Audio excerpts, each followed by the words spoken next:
Assalamualaikum warahmatullahi wabarakatuh. Kami dari kelas 11 IPA 6. Saya Nur Indri Wiranti. Saya Rahman Reni. Kami akan menjelaskan tentang perjanjian atau perundingan Renville. Perjanjian Renville adalah perjanjian antara Indonesia dengan Belanda yang terjadi pada tanggal 8 Desember 1947 sampai 7 Januari 1948 di atas kapal perang Amerika Serikat.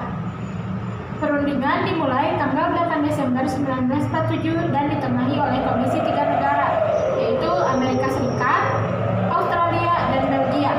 Perjanjian ini diadakan untuk menyelesaikan perselisihan atas Perjanjian Linggarjati tahun 1946. Perjanjian ini berisi batas antara wilayah Indonesia dengan Belanda yang disebut garis Van Mook.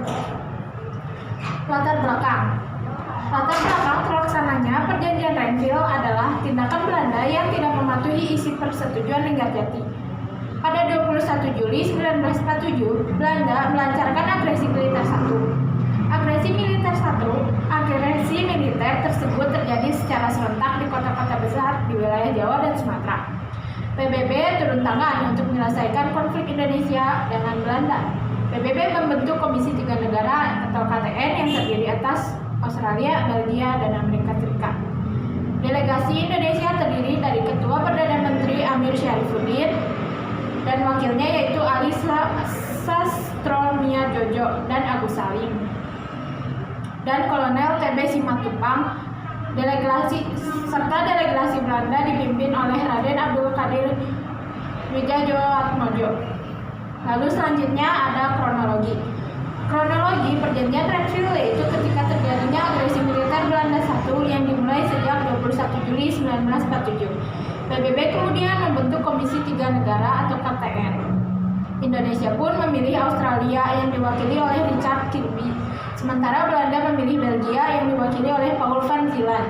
Kemudian Australia dan Belgia sepakat memilih Amerika Serikat yang diwakili oleh Frank Hotel. Dalam perundingan tersebut, Indonesia diwakili oleh Perdana Menteri Amir Syarifuddin dan pihak Belanda diwakili oleh Raden Abdul Qadir Wijayatmojo.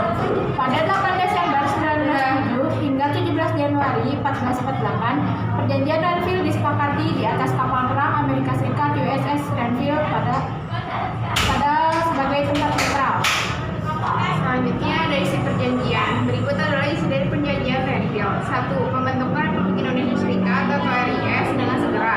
2. Republik Indonesia merupakan negara bagian RIS. 3. Belanda tetap menguasai seluruh Indonesia sebelum RIS terbentuk. 4. Wilayah Republik Indonesia diakui Belanda hanya di Jakarta, Jawa Tengah, dan Sumatera. 5. Di wilayah kekuasaan Indonesia dengan Belanda dipisahkan oleh garis demarkasi yang disebut garis Van Mook. 6. TNI ditarik mundur dari Jawa Barat dan Jawa Timur atau wilayah-wilayah kekuasaan Belanda. 7. Akan dibentuk Uni Indonesia Belanda dengan kepalanya Raja Belanda. 8. Akan diadakan plebissit atau referendum atau pemungutan suara untuk menentukan nasib wilayah dalam RSF. 9. Akan diadakan pemilihan umum untuk membentuk Dewan Konstitusi. Terakhir ada dampak Indonesia. Perundingan Renville ditandatangani pada 17 Januari 1948 cukup merugikan bagi Indonesia. Wilayah kedaulatan Republik Indonesia menjadi semakin sempit dengan diterapkannya aturan garis Van Mook atau garis status quo. Wilayah-wilayah penghasil kebutuhan pokok telah dikuasai oleh pihak Belanda, menyebabkan perekonomian Indonesia memburuk, terlebih ketika Belanda melakukan blok ekonomi. Pemblokan ekonomi merupakan salah satu taktik pihak Belanda untuk melemahkan Indonesia. Perjanjian ini juga mengakibatkan TNI harus ditarik mundur dari daerah-daerah kantong di wilayah pendudukan Belanda di Jawa Barat dan Jawa Timur. Kondisi ini melahirkan peristiwa Lompatan Siliwangi, sebuah perjalanan panjang para tentara divisi Siliwangi dari Jawa Barat ke Jawa Tengah dan Yogyakarta. Dampak dari peristiwa ini melahirkan sebuah pemberontakan oleh Kartosuwiryo dan pasukannya yang tidak ingin keluar dari Jawa Barat yang saat itu berada di kekuasaan Belanda untuk mendirikan negara. Berikut penjelasan tentang perjanjian atau perundingan Renville yang telah kami sampaikan. Mohon maaf apabila terdapat kesalahan. Wassalamualaikum warahmatullahi wabarakatuh.